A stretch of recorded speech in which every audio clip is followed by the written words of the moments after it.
Welcome to Success Is Podcast. I'm your host, Phil Portman, serial entrepreneur, author, and podcast host. Whether success for you is more money, time with your family, a healthy, well-balanced life, or freedom, I'm interviewing guests and getting you the advice to make it happen. So join me as we uncomplicate the complicated, help you define success, and give you the strategies to make it happen. Thank you for joining me today on the Success Is Podcast. I'm your host, Phil Portman. Joining me today is Victoria Peltier. Victoria is a successful senior executive, transformational leader, keynote speaker, board director, diversity inclusive leader, and author. Thank you for joining us today, Victoria. Thanks for having me. Happy to be here. So let's kick it off with, what does success mean to you? Success to me is about leaning into and living the legacy that you want to leave. And by that, it's not, I work for Fortune 500 companies and we're measured on, revenue and sales and profit numbers. That's not going to be on my tombstone.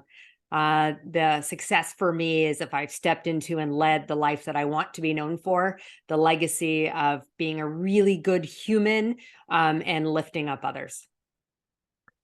And so you successful at 24, years age, real young. What led to that success? My why, I'll borrow that from Simon Sinek, is a result of, I'm born to a drug addicted teenage mother. So that's my biology. I'm fortunate that I was removed from her care. She was extremely abusive and adopted into a family, very loving, no abuse, did wonders for me, but was lower from a socioeconomic standpoint. Mom was a secretary, dad was a janitor. And my mom told me at 11, Tori, you need to do better than us. But that she didn't need to say, because the reality was that is my why and my drive for success seemingly from the outside world, from a corporate standpoint, was I was determined to be better than biology or the circumstance with which I was raised. And so why the corporate route as a corporate executive? Wasn't the plan, I'll tell you that, Phil. I thought that I was going to be a lawyer, likely a corporate lawyer. It's probably I watched too much LA Law growing up with my mother. And while I was in university, I was working for a bank and running, I got promoted really quickly into a leadership role in their contact center and leading operations. And when I was getting ready to graduate, they offered me an opportunity to move across the country for a promotion. And I thought, well, I guess I'm going to take a year off before law school. And if I love that new city that I'm going to, I'll stay there. And there's two things I never did. One was move back out to my hometown where I grew up. And I never went to law school. I loved the corporate world. And a big part of that was the fact that I was leading teams and people and a really progressive, when you think about digital transformation, we're talking like almost 30 years ago. I don't think that particularly the banking world at the time was ready for it, but I was at the bleeding edge at that point of things. And so I just loved it. And then when I got recruited to be the chief operating officer at 24 years old for an outsourcing company, because they had large financial services clients and lots of contact center, I had that experience, then began my foray into this world of B2B, which just was much more complex than the world of B2C. And I loved the challenge. So B2B is primarily what you're focusing on now? Yeah, almost exclusively since then. There are slices of B2C that exist in those businesses, but most of my career since then has been B2B professional services. So consulting and technology and outsourcing to other companies and supporting either their customers or their employees. Yeah, so I'm in the B2B space as well. And I have my specific reasons on why I enjoy it. I'd love to hear some of yours though.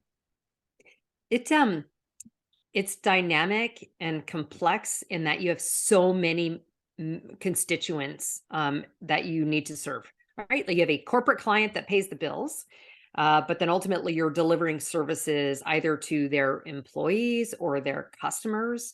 And then of course, your own organization and the multitude of stakeholders that you've got there that you need to meet. And in my case, I started in the world of outsourcing, and people would outsource, our mess for less and then pass it over. And you have to be really good at learning how to lead in business so you don't lose money.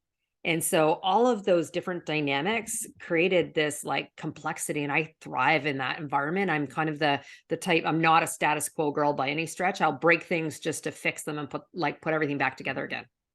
So do you find yourself getting bored Because you seem like somebody who loves the pressure of the environment, right? You get Yeah. bored if you're in the same position for too long, or Oh, absolutely. And so if, anyone who after listening to this decides to go look at my LinkedIn profile will definitely see that I've moved around. Other than that bank, I worked for about 6 years, 2 or 3 years for me. And I've moved. And some of that's been a result of the fact I've been part of 18 mergers and acquisitions. hmm. And in some instances, I've actually engineered my own role out of that after I've done sort of the integration and reorg.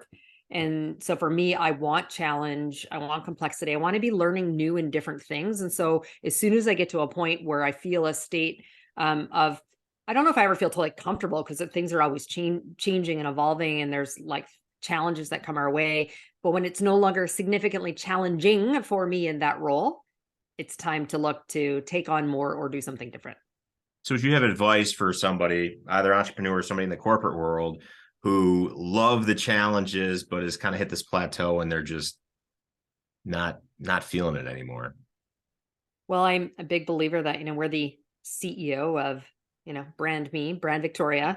And so you take that into your own hands, whether that's learning new skills so that you can go and take on something new and different. Or you could even go and take a leapfrog over, but maybe it's a different industry in the same function that you were in, where you're going to learn something, much, much different in terms of how to apply the experience you have functionally into this new industry or environment. So to take that change into your hands, both in terms of your own skill growth and making a leap. And it doesn't have to be leaving the company. I would say, I mean, I don't, although it's very common nowadays, the average tenure in companies is generally around 2 or 3 years. It can be within the same one. But the other thing I would say is I'd encourage the listeners to ask for more. The worst thing that's going to happen is they might say no.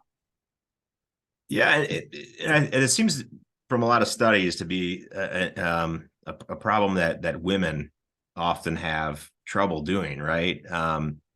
I saw studies and they were talking about how men look at it almost like competitive, like it's a sport thing, and women don't often view it that way. And so often at times they're getting underpaid as a result of that. Do you find that to be the case? And then, what advice would you have? Yeah, it's absolutely the case. And for one other reason that you didn't mention, Phil, which is um, the data shows that women typically don't ask for the promotion or apply for new opportunities unless they meet like 9 or 10 out of the 10 requisite skills that are listed. Men do it on average with only 6.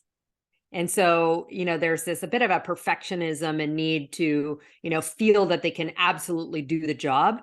The imposter syndrome is real, much more so for women generally than men. So I think that that's a big part. They don't put themselves out there to get those new opportunities and roles or promotions. So that's one part of it. The second is around when you talk about pay. There's a whole systemic reason why there's pay disparity. So we'll save that for another podcast. But again, asking for one's worth and value. Again, women tend to underestimate what they bring to the table and or are afraid to be told no. Yeah, no, that's fascinating. I had somebody ask me once. They said, you're a tech entrepreneur. You must have a phenomenal degree in the technology space. I said, no, I don't have a degree. And they said, well, you must be really smart then. I said, no, it's not that either. I'm just really arrogant, right? Mm. And and I talk about the arrogance, but it's like this level of confidence that you are worth this, or you deserve this, or you can do this. And I think one of the biggest drivers of success is just having this level of confidence that internally you almost think is arrogant, right? Like it's almost like in your head you're occasionally going, well, I don't know, is that pushing it too far? But you got to, right? Steve Yeah. Jobs said this entire world was built by ordinary people like you and I, and you can do it. Yeah. I'm a big believer in the fake it till you make it when it comes to confidence. I don't believe it around skills. and beefing up one's CV or resume inappropriately. But certainly when it comes to confidence, you call it arrogance, but I mean, I'd like to refer to, and there's people, I mean, there's a line there between that, but I think this level of competence helps dramatically. And interestingly, I mean, competence is often, perceived based upon confidence. And so I really think that does help quite a bit. Absolutely. Yeah. So I want to talk a little bit about, your role handling, wife, mom, corporate. Can you kind of describe how you handle the complexities of everything that you have going on? And you seem to have just an entire enthusiasm and energy towards all of it. Yeah, I'm often asked how do I handle it all, and can you have it all? And my answer is unequivocally yes, you can. You just can't have it all at the same time or without some compromise. So for me, when I have two children, I shudder, makes me feel really old. They are 23 and soon to be 19. But when they were younger, I remember my youngest was 2 years old. And I don't know this for tax purposes. It's the only reason I know this number, 220 days on the road traveling. That's how many business days there are. And I think I was entitled to like 6 weeks of vacation. So I would tell you I didn't take that much vacation. And so I came home on the weekends and there were some that I had to skip. And like she was speaking in full sentences. Like I missed things during that week. Yeah. You'll only hear it in a few words I say. And one of them already said out and about. I'm Canadian originally. So good, good Canadian. I play hockey. My kids played hockey like almost as soon as they could skate. And so I can't tell you how many, hockey games that I missed or school events. But conversely, I'm remarried. My ex had passed away from a second bout of cancer many years ago. And I quit a job that had me on the road about 80% of the time to change after trying about 6 months to find one with less travel. And it didn't make sense for my children at that point who needed me.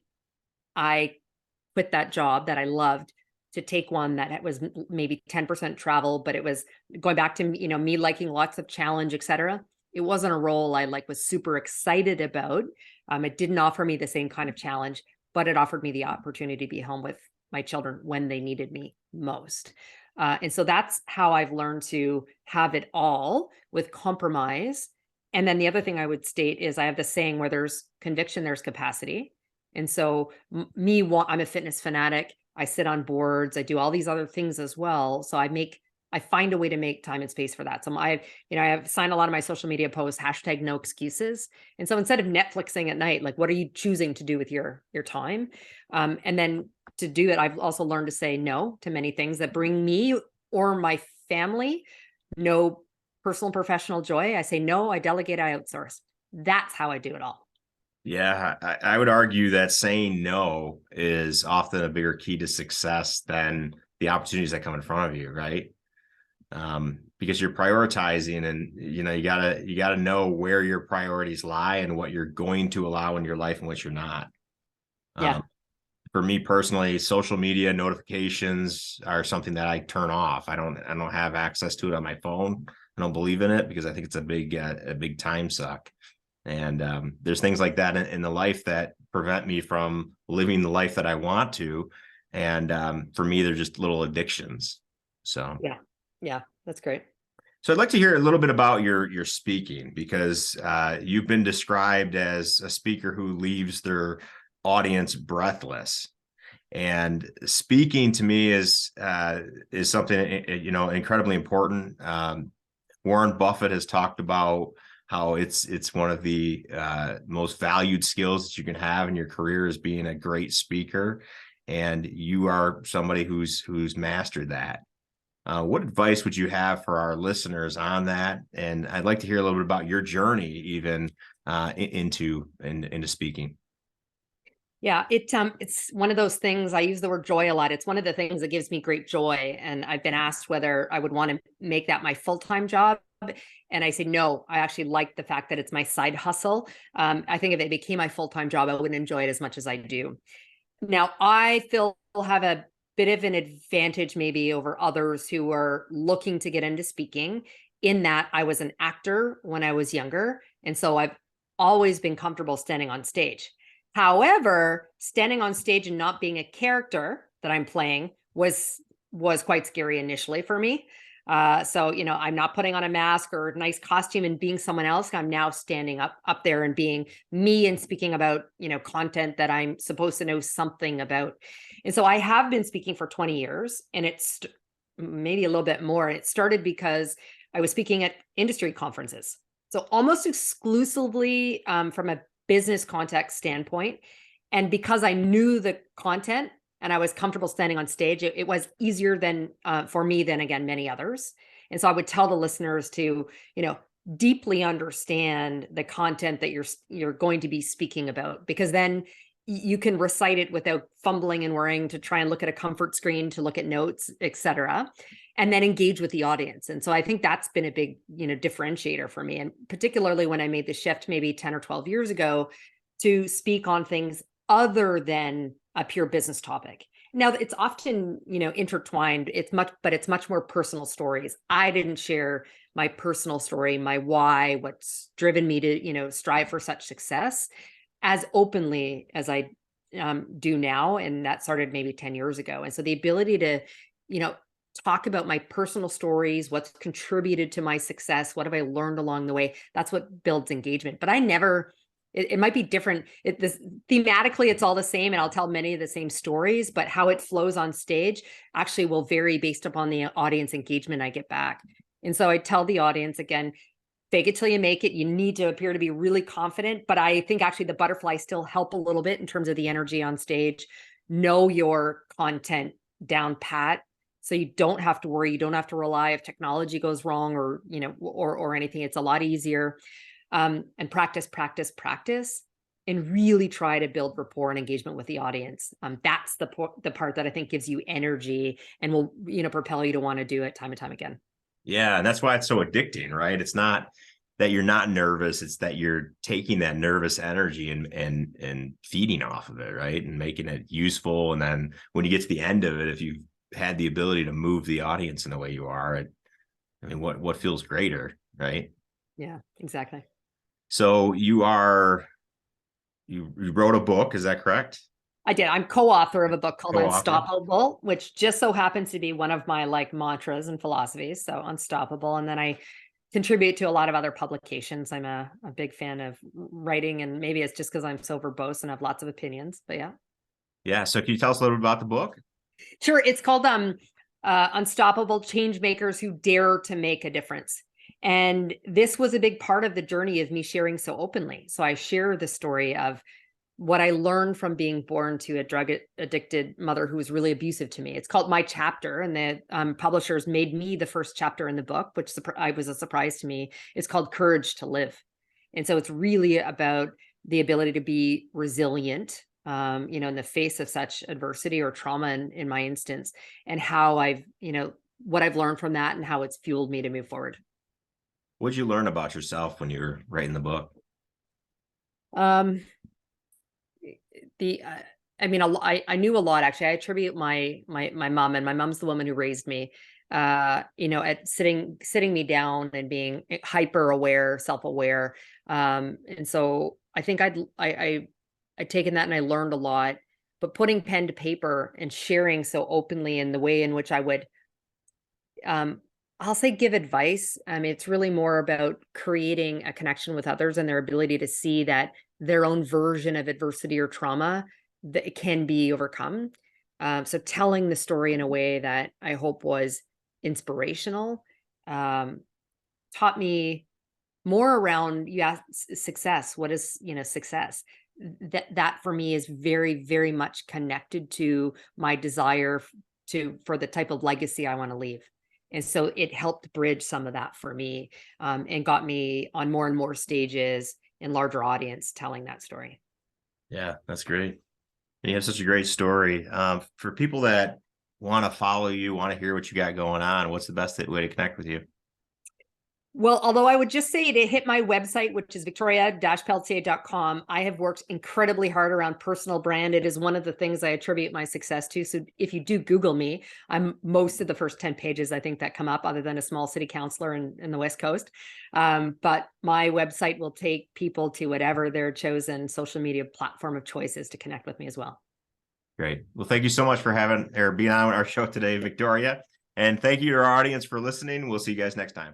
Well, thank you guys for watching today. Be sure to like and subscribe for more future episodes of Success Is Podcast. If you have any suggestions, please comment below. Look forward to seeing you next time.